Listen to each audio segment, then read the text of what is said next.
the storm within. Sound of heavy rain pounding against a cracked window, distant sirens wail. The room is dim, shadows creeping across the walls. A single flickering lamp struggles to light the space. They say time heals all wounds, but what if the wounds never stop bleeding? Malik, 32, eyes empty, hands trembling as he grips a nearly empty whiskey bottle. Unopened bills pile up in front of him. The weight of the world is crushing him. Malik was only 7 when he learned that love could hurt and that silence could be louder than screams. A single tear rolls down his cheek. He shuts his eyes tightly, and suddenly, we are pulled into the past. Flashback, a childhood stained with pain. The walls of a tiny rundown apartment vibrate with the sound of heavy footsteps. Young Malik, only 7, cowers in the corner of his dimly lit bedroom. His father, tall, imposing, the stench of whiskey on his breath, looms over him, belt in hand. Father slurred, angry, towering over him. "Boy, why you crying, huh? Stop acting weak, you ain't gonna be nothing." Malik flinches as the belt slices through the air. Crack! Landing hard against his fragile skin. He screams. His mother stands in the doorway, arms crossed, face blank. She doesn't stop it. She never does. The man he became. Malik stares at himself in the cracked bathroom mirror. The reflection looking back at him is a stranger. Dark circles, bloodshot eyes, a face hardened by pain. 30 years old, though still hearing the echoes of his father's voice, still feeling the sting of every word. His hands tighten into fists. His breath is ragged. Suddenly, with a surge of anger, smash! His fist crashes into the mirror. Glass shatters, shards falling into the sink. Blood seeps from his knuckles. But he doesn't react. He feels nothing. He is numb. His phone buzzes. He glances at the screen. Doctor. Eviction notice. Job application denied. Text from his girlfriend. "I can't do this anymore. I'm leaving." Malik lets out a hollow, broken laugh. He stumbles back, sliding down against the wall. His body shakes as he whispers to no one in particular. "Malik," voice barely audible. "God, why'd you do this to me?" His eyes shift to the open whiskey bottle, then to the pills on the counter.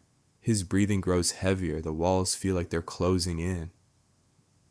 The breaking point. The city skyline is a blur behind him. The wind howls. Below him, the river rages, dark and unforgiving. Malik stands at the edge of a bridge, staring down, his feet shifting closer to the drop. What's the point of fighting when you've already lost? His eyes are vacant. His body is frozen. One step, just one more step. "You don't want to do that, son." Malik flinches, turning abruptly. Standing a few feet away is an old homeless man wrapped in tattered blankets, his face worn with time, but his eyes are filled with understanding. Malik, angry, tears streaking his face. "You don't know me, old man. You don't know what I've been through." Homeless man, calm, unwavering. "I don't need to. I see it in your eyes, and same thing I saw in mine before I met him." Malik, snapping, scoffing. "Met who?" The old man simply lifts a trembling finger toward the sky. Malik follows his gaze, but all he sees is darkness. The encounter. For the first time in years, Malik steps into a church, not because he believes, but because what else does he have left? The air inside is still, thick with something unspoken. Stained glass windows cast colorful patterns on the floor. He sits at the back, head down, arms crossed. At the altar, a preacher speaks. His voice is strong but gentle, like he's speaking directly to Malik's soul. "You are not the sins of your father. You are not your past. The enemy wants you to believe you are broken beyond repair, but God says otherwise."